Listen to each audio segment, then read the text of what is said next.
So hi everybody, my name is Tshene Wedi. I am the Regional Communications Manager for Glencore in the DRC. Just for context, Glencore has been in the DRC since 2007. We own and operate two mines in the DRC, Kamoto Copper Company, which is a JV partnership with Gécamines and the DRC state, as well as Mutanda Mining, which is also a partnership with the state. I think what is exciting about our two operations is that we currently employ around 18,000 direct and indirect employees, the majority of which are DRC nationals. It's something that we're extremely proud of. It makes us one of the biggest employers in the country, as well as a significant taxpayer in the country. Another area that we're particularly proud of is around the fact that both operations have achieved the Copper Mark and are both RMI certified, which for us showcases that you can responsibly produce and operate in the DRC. So we've been in the DRC for close to 20 years now. We intend to be here for much longer and are extremely proud of the achievements that we've done so far. Yes, of course, 20 years is a long time to be anywhere. I think it showcases our role in the country, particularly within the DRC mining sector, showcases that we are a trusted partner, strategic partner to the DRC, and we definitely plan to celebrate this big milestone come 2027.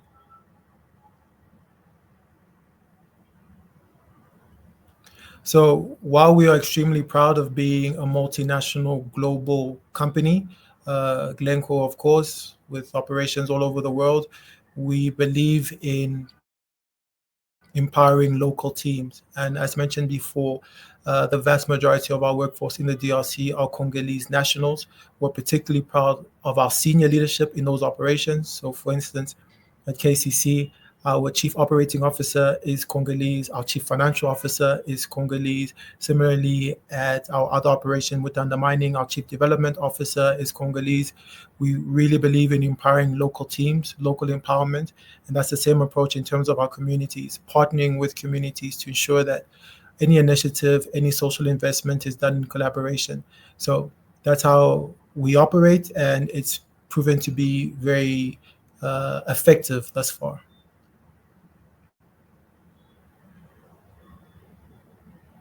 Yeah, so energy is definitely a big challenge across the Copperbelt. If you factor in the fact that Zambia has also made known its ambitions to achieve, I think, 3 million metric tons by 2030, you factor in the fact that the DRC is now the second global producer of copper. There's just so much happening in this part of the world, and it's only going to increase. The demand for critical minerals is growing significantly, and this region, the DRC particularly, is going to play a critical role in those discussions.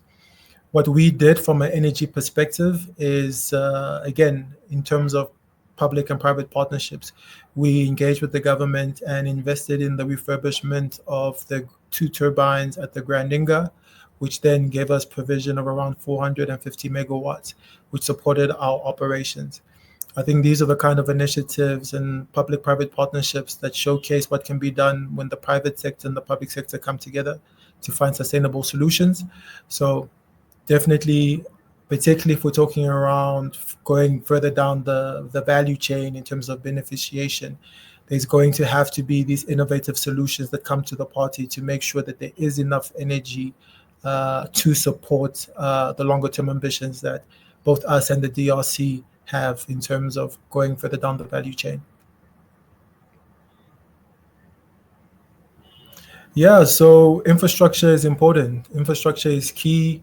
The Lobito project comes to mind. I think it's something that we're all excited about.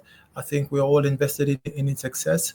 And these are the kinds of strategic projects that can potentially unlock the full potential of regions such as the Copperbelt. So the Lobito project is particularly important. Other road and infrastructure projects, electricity projects are all going to be extremely valuable if we want to go further down the value chain, as we discussed earlier.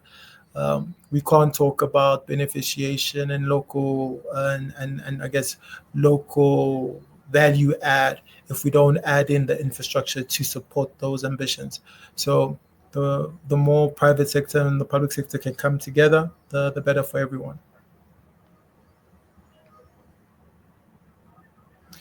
Yeah, so it's still early days. So I know everyone saw the news. So MOU was signed. Due diligence is currently underway, and we're all hopeful and optimistic that this deal can happen. But again, we need to go through that process, and if successful, I think it will be extremely powerful and impactful, both for the DRC mining sector, but the continent as a whole. So we need more investments in the DRC, and this deal has the potential to be a step in that direction.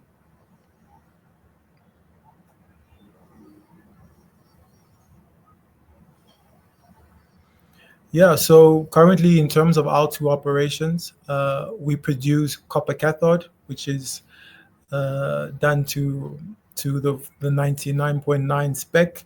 We also produce cobalt hydroxide, which is a final project and targeted to what our clients currently demand for. Again, in terms of the conversation regarding beneficiation, it comes down to the market, right? Demand and supply. One of the biggest challenges that traditionally in the past there were a lot of clients, OEMs that were hesitant around sourcing directly from the DRC, which then made the business case argument to go further down the value chain quite difficult, right? But we're seeing that shift has happened. We're seeing that they were seeing that there's growing demand, particularly around the conversation regarding critical minerals. People understand its importance.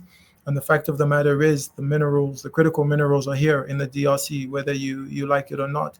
And so we need everybody to come to the party and to understand that we all have a role to play in making sure that this ecosystem that we're operating in is fit for purpose. So in terms of the conversation of value add, again, links back to the business case, but also links back to the ecosystems, also links back to the incentives that are in place from a fiscal perspective, from an operating environment perspective, from the infrastructure discussions we already had. So once all of those pieces start to fall in place, it makes those kind of long-term strategic investments a lot easier for a lot of stakeholders to make.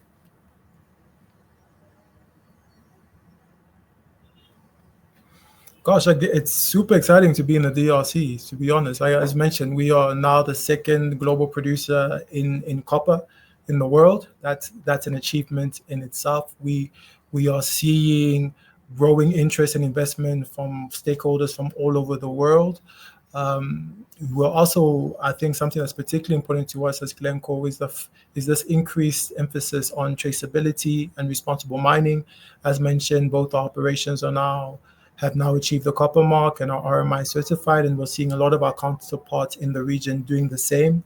So again, it's positioning the DRC as a must-be place to be if you're serious about mining, if you're serious about business.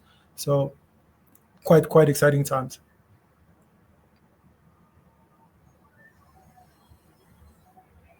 Yeah, DRC Mining Week is it's a reference point. I think for anyone that's interested in mining in the mining sector, particularly in the copper belt, DRC Mining Week serves that reference point. It's a space of engagement. It's a space of understanding the sector, getting to know who's who.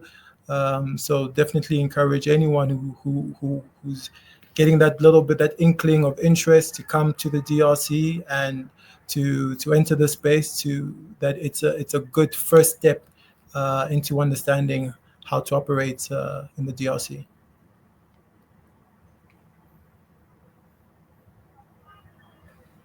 I think particularly for us as a DRC, as mentioned, as Glencore, we'll be celebrating our 20-year anniversary in the country next year, and I think the big takeaway we want people to understand is that we've always tried to position ourselves as a strategic partner of choice, a strategic partner to our communities, a strategic partner to the government, to the state, and we intend to be here for a very, very, very long time. And yeah, that's probably how I would sum it up.